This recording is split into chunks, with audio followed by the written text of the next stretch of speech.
Bien, vamos a seguir, este es el video número 20, vamos a seguir con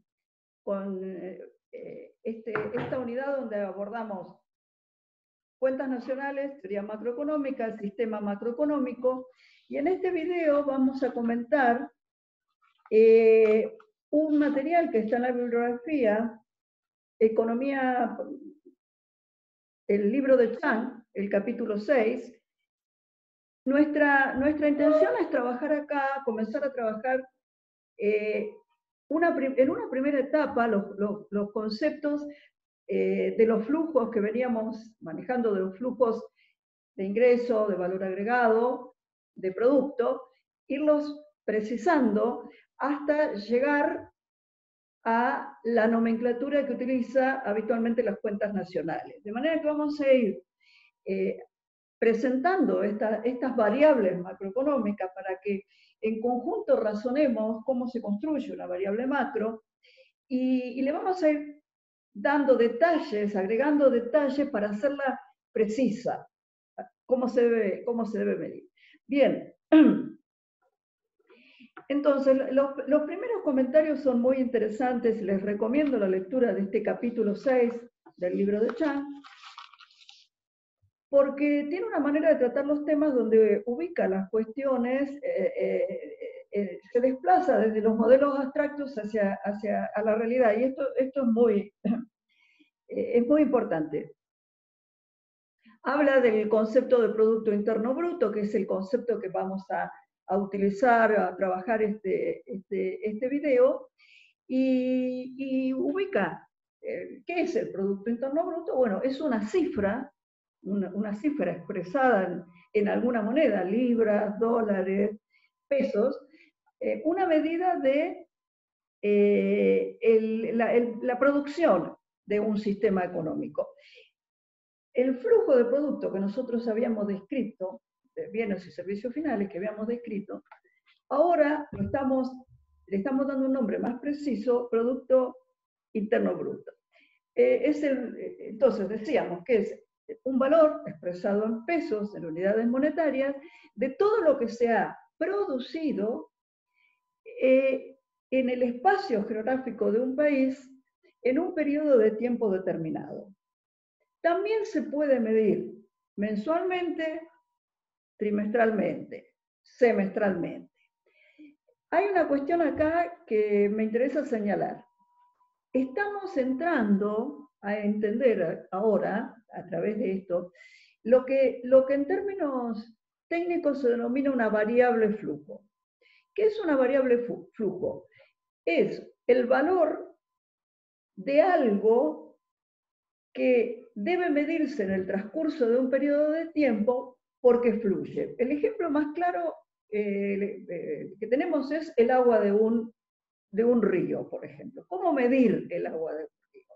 El agua de un río es un flujo, es algo que fluye. Entonces, la variable flujo implica que hay que ir ahí a medir, definir una unidad temporal, una unidad de tiempo, y decir, por ejemplo, el río X tiene un flujo de agua de tantos metros cúbicos por segundo. Entonces, en ese caso, la variable flujo sería metros cúbicos por segundo. Lo que es importante aquí es ver la necesidad de asociar un periodo temporal, un momento de inicio, en este caso el segundo, puede ser una hora, puede ser el periodo de tiempo que se selecciona, es aquel periodo en el cual nosotros medimos el flujo que estamos pretendiendo dimensionar. Entonces, variable flujo, vamos a ir haciendo otros ejemplos, pero ahí está.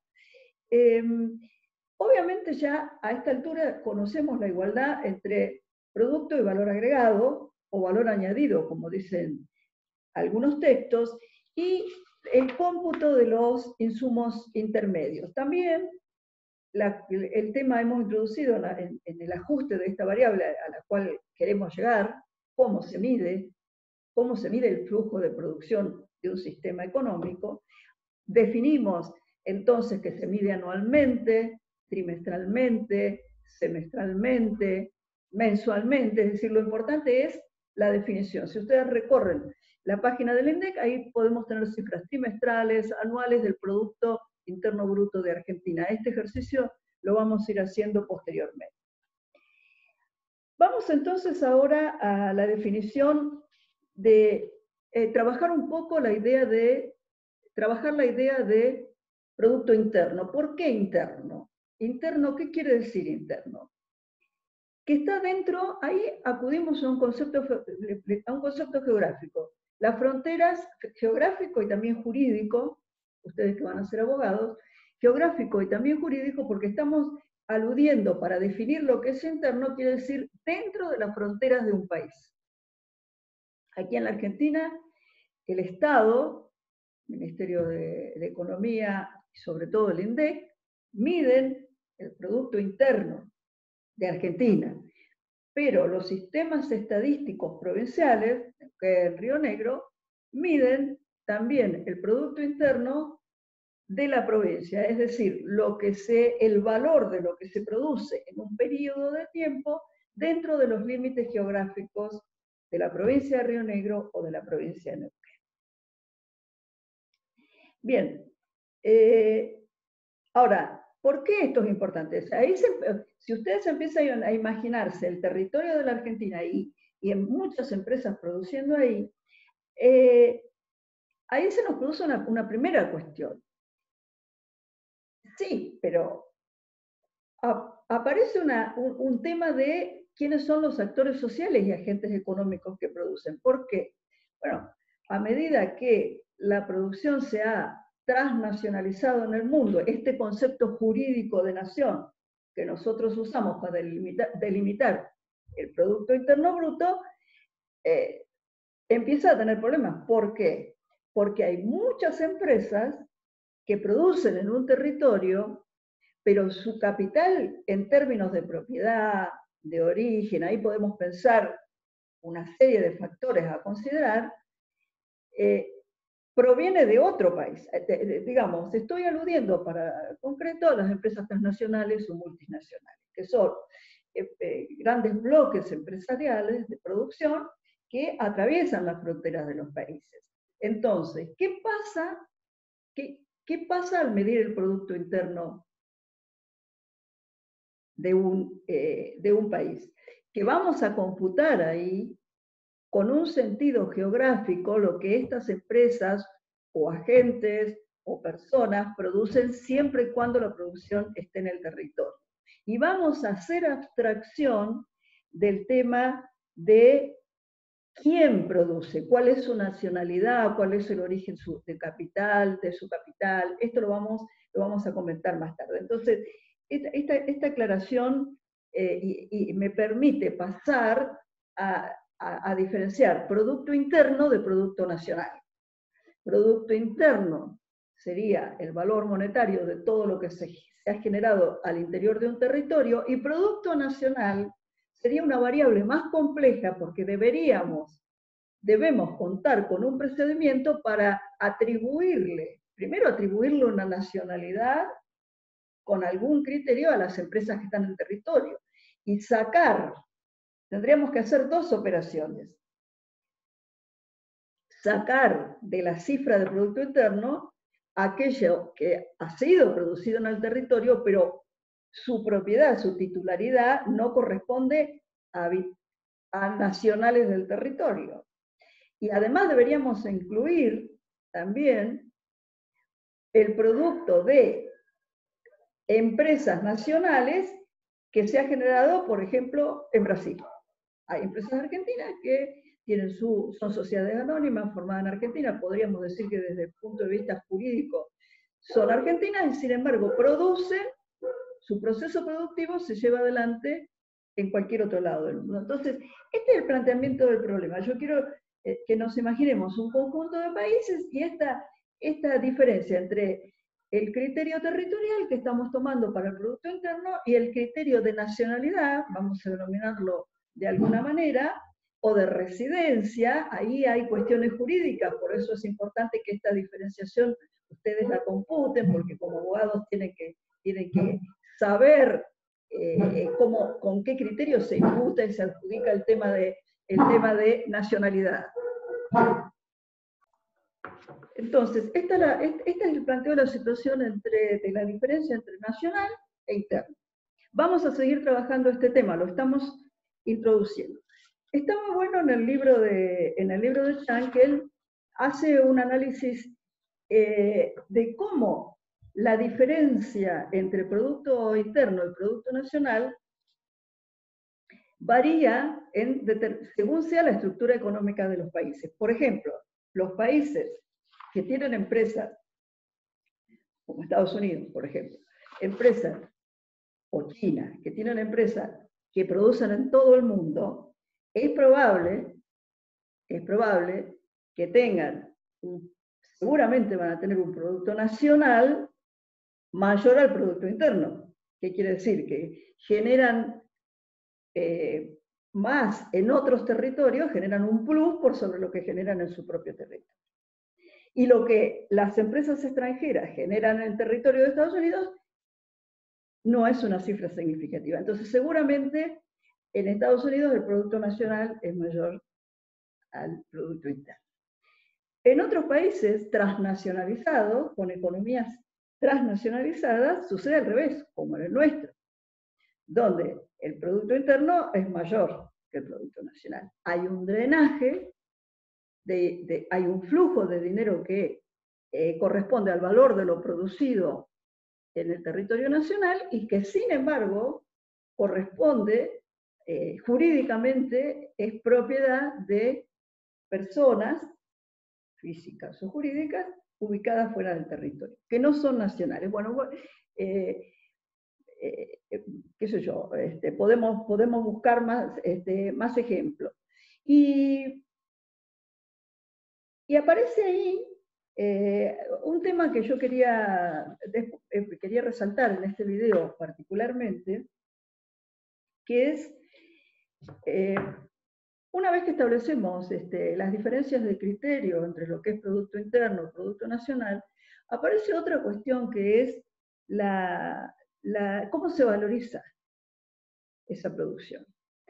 Recuerden ustedes que en ambos casos, midamos como midamos, tenemos que recurrir a medir en pesos o en dólares. ¿Por qué? O en otra moneda.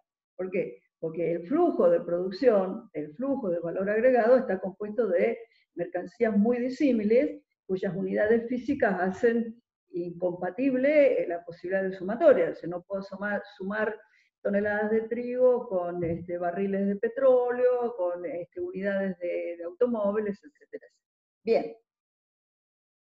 De manera que acá, en este punto, lo que se hace es trabajar, como ya enunciamos en Castro y Leza, con cantidad. Hay que traducir las cantidades físicas producidas, hay que tomar cómo se produjo, cuánto se produjo en términos de unidades físicas, multiplicar por el precio unitario de cada producto y así llegamos al valor en pesos de lo producido. Entonces ahí sí podemos agregar y llegar a la cifra total de producto, interno o nacional. Ahora, en la contabilidad nacional, que es, digamos, lo que estamos, el aparato teórico y metodológico del cual disponemos para poder hacer esta medición, hay una cantidad digamos, no se realiza un censo todos los años preguntándole a cada empresa el valor de su producción y después a todas y cada una de las empresas del país, pequeñas, grandes, unipersonales, y después sumemos cuánto produjo usted en el año, sumamos cuánto produjo usted. No, eso es imposible materialmente. Correspondería a la idea de censo. Eso es un censo. Los censos se hacen cada 10 años, ya sea para medir población, para medir producción, para medir cantidades de hectáreas. Es decir, se cubre el total, en términos estadísticos, un censo cubre la totalidad del universo que queremos medir. Pero ante la imposibilidad de trabajar con censo todos los años, entonces se recurre a una metodología de contabilidad pública, que vamos a ir analizando y vamos a ir metiéndonos un poco en cómo lo hace el INDEC, con cierto detalle. Pero hay una cuestión ahí que me parece que es importante señalar, que es, en determinado momento de este proceso, la contabilidad nacional recurre a imputaciones. ¿Qué son imputaciones? Estimaciones. En este caso, imputar querría decir estimar. Por ejemplo, para estimar parte de la producción que no puede contabilizarse por otros medios. Vamos a poner un ejemplo. Una familia de chacareros que vive en su chacra y produce para su autoabastecimiento. Pollos, frutas, verduras, no vende, no circula por el mercado. ¿Hubo producción? Hubo producción. No la podemos contabilizar. Entonces hay que hacer una estimación de eso. De manera que, por ejemplo, todo lo que signifique producción de autoconsumo, para autoconsumo, producción para consumo, lo que no pasa por el mercado, tiene que ser objeto de procedimientos de imputación o estimación especiales por parte de los sistemas de cuentas nacionales. Hay otro caso que es el de, se imputa también el valor de un alquiler implícito para quienes son propietarios. Y esto implica, es decir, un procedimiento que yo lo que quiero dejar resaltado, Chang lo dice muy bien, es que no hay ahí una medición, sino que hay una estimación. Yo quiero presentarles a ustedes, mostrarles la diferencia entre medir, lo cual tiene sus problemas también, no es fácil medir, y estimar, que también requiere de un procedimiento complejo. Y acá hay un aspecto que me interesa señalar especialmente, que es muy importante y que les vamos a sumar a ustedes un trabajo de reciente aparición muy interesante, que es ¿qué pasa con el trabajo doméstico? El trabajo que se realiza, ¿vieron cuando el cuadradito de familias que tenemos en el modelo de flujo circular? ¿Qué pasa ahí dentro de la familia? Nosotros hasta ahora habíamos planteado el hecho de que esas familias cobraban un ingreso en el mercado, que venía del mercado de factores y después se lo gastaban, lo consumían en el mercado de bienes y servicios. Pero resulta de que hay una cantidad de productos, servicios que se generan, por eso el nombre de economía doméstica.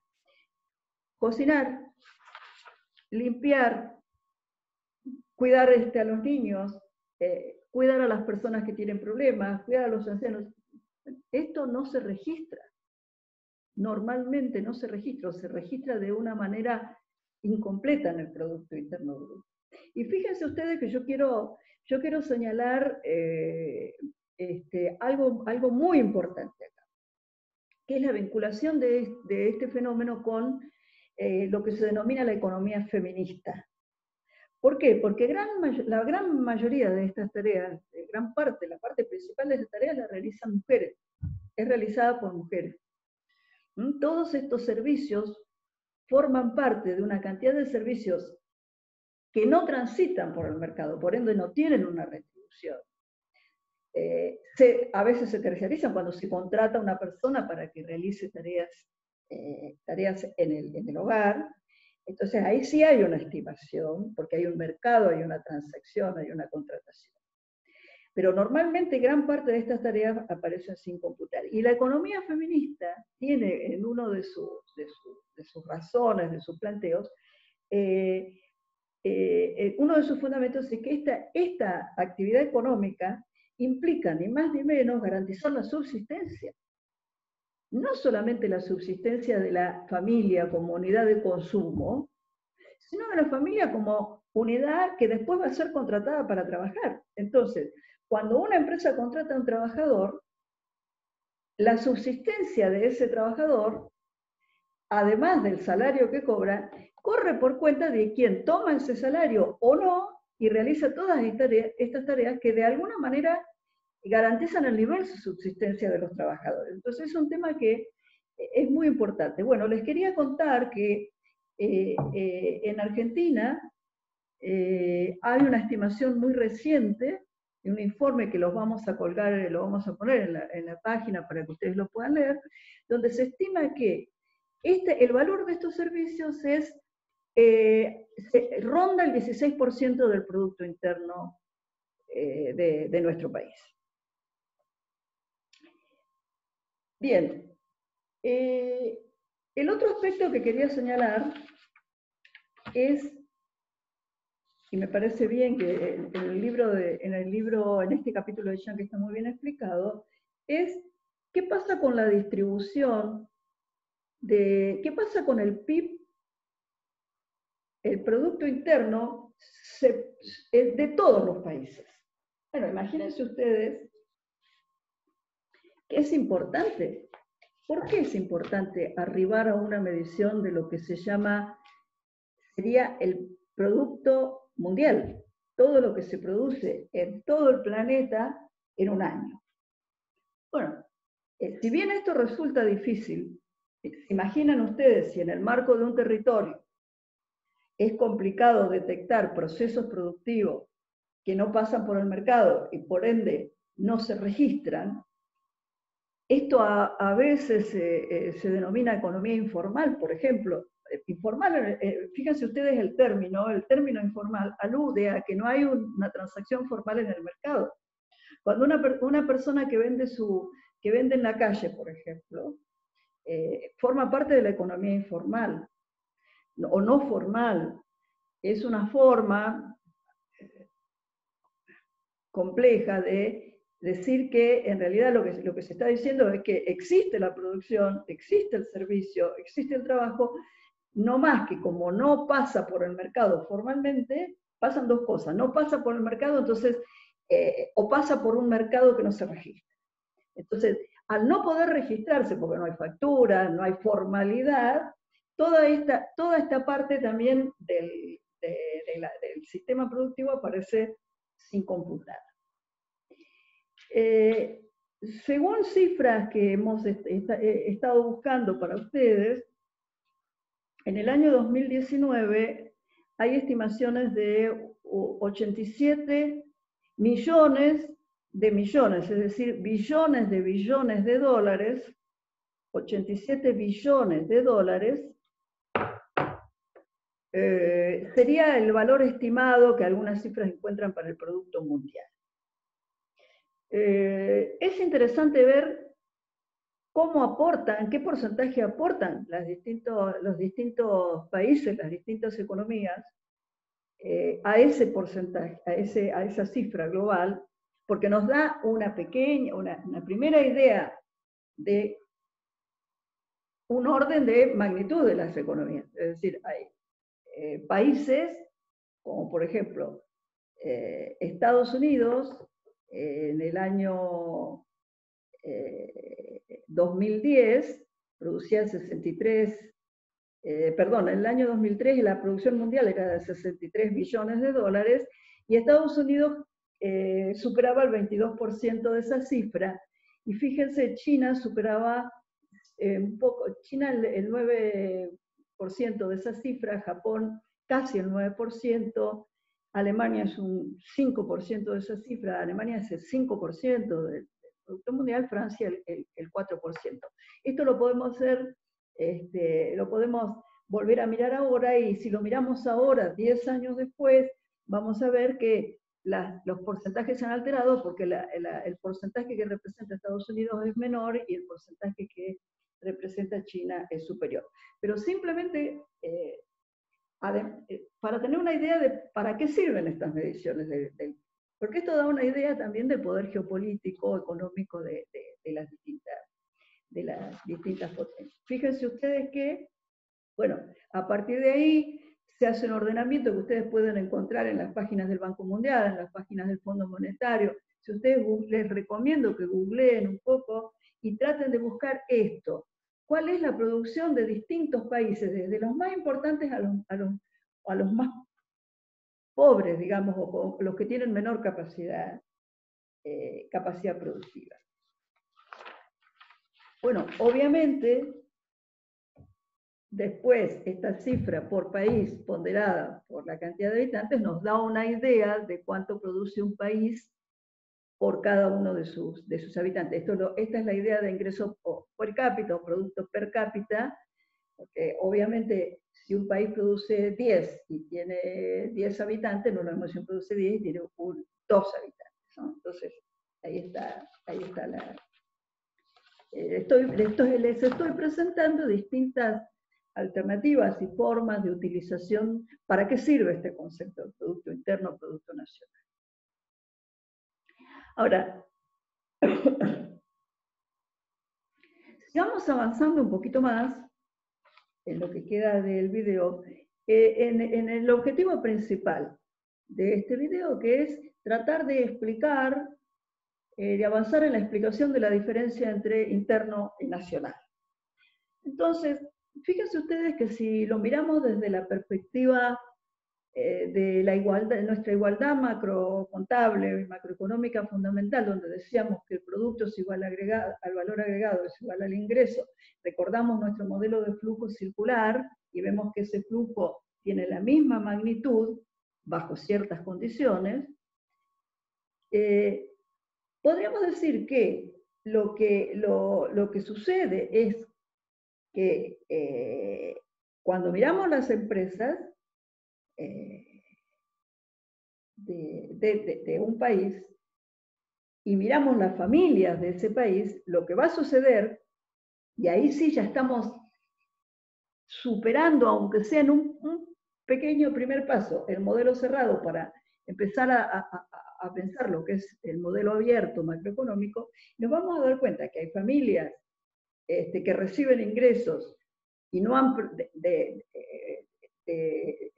de argentinos que reciben ingresos porque se produjo algo en el exterior, en otro país, y forma parte de su ingreso, y al revés, parte del ingreso, por ejemplo, el caso más significativo es de las ganancias de las empresas, parte de este producto interno, forma parte del producto interno, pero es transferido como ganancia a probablemente el país de origen, en una cuenta bancaria del país de origen de las empresas. Entonces, empresas argentinas, empresas ubicadas en el territorio argentino, cuya propiedad jurídicamente no es argentina, producen 10, de esos 10, 2 son ganancias, y esas ganancias no van a parar a manos, como dice nuestro esquemita, de familias argentinas, sino van a pagar a manos de familias de otras localizaciones.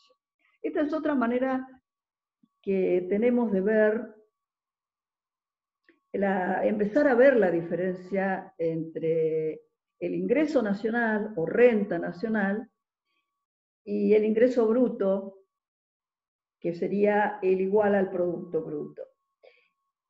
Acá hay una cuestión también muy importante, que es, y que tiene relevancia porque es muy difícil de determinar,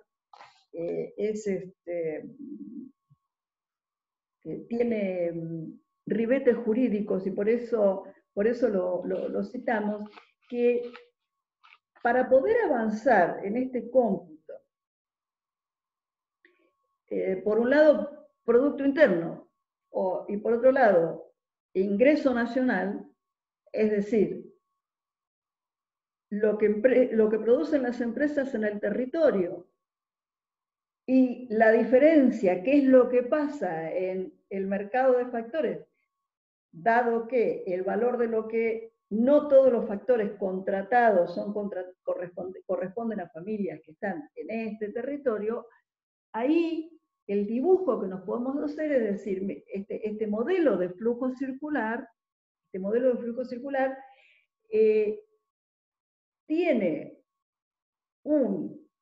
está segmentado, parte del núcleo que llamábamos como empresa, se segmenta al interior del territorio entre empresas nacionales y no nacionales, ahora vamos a aclarar esto, y parte de las familias también se segmentan, en tanto perceptoras de recursos, hay familias que perciben recursos de afuera y hay familias que envían recursos afuera del territorio. En ese sentido, habría familias de los que llamamos nacionales o ciudadanos. Ahí entramos en una cuestión del lenguaje que invito a ustedes a reflexionar porque también tiene su contraparte jurídica. Y Y surge, entonces lo vamos a seguir investigando, pero lo vamos a seguir explicando, surge la figura jurídica del residente. Porque la pregunta es, ¿cómo hacemos esa segmentación? ¿Cómo tomamos las empresas que hay adentro de un territorio? Nosotros antes teníamos un bloque, un cuadrado que decía empresas. Ahora nos piden que diferenciemos dentro de esas empresas las que son argentinas de las que no son argentinas. ¿Cómo hacemos eso? ¿Cuál es la metodología? Bueno, ahí hay que establecer algún criterio. Y el criterio jurídico que está establecido, lo vamos a seguir analizando, es el de residencia. Entonces, la palabra residencia tiene origen normativo, tiene que ver con lo normativo, por eso siempre vamos en estos videos a mostrar constantemente la relación entre la visión de la economía política y la visión desde el derecho. El concepto de residencia debe de establecerse según en algún criterio. Entonces, en lugar de hablar de ciudadanos, o de argentinos, o de nacionales, se habla, en términos de las cuentas nacionales, se habla de residentes y no residentes. Entonces, los residentes serían aquellas familias o empresas que, si bien están ubicadas geográficamente, los residentes están ubicados geográficamente en Argentina, pero además desde el punto de vista jurídico se los considera argentinos. ¿Qué criterio se usa para esto? Bueno, en el caso de las personas, el domicilio, la sede de sus actividades, ahí lo vamos a ir desmenuzando. Pero en el caso de las empresas es complicado, porque como las empresas se registran jurídicamente al operar, pasada una cantidad de tiempo, una empresa cuyo capital es extranjero pasa a considerarse residente. Entonces, lo que estamos viendo acá es, estamos enunciando, estamos presentando este problema. ¿Y por qué es importante este problema? Y bueno, porque lo que estamos contabilizando, el ingreso nacional versus el Producto Interno, ni más ni menos nos está mostrando cuánto de lo que se genera territorialmente queda en manos de residentes. Doy un ejemplo, la provincia de Neuquén, las provincias que tienen actividades extractivas, como por ejemplo la provincia de Neuquén, la actividad petrolera, gran parte del valor de lo que se produce en la provincia corresponde a ganancias de empresas que después son remitidas al exterior. Entonces, con esto vamos a seguir conversando con el tema, pero con esto les quiero mostrar que la diferencia, diferenciar conceptualmente interno de nacional es importante. Les recomiendo leer el libro de Chang y pensar y analizar este video.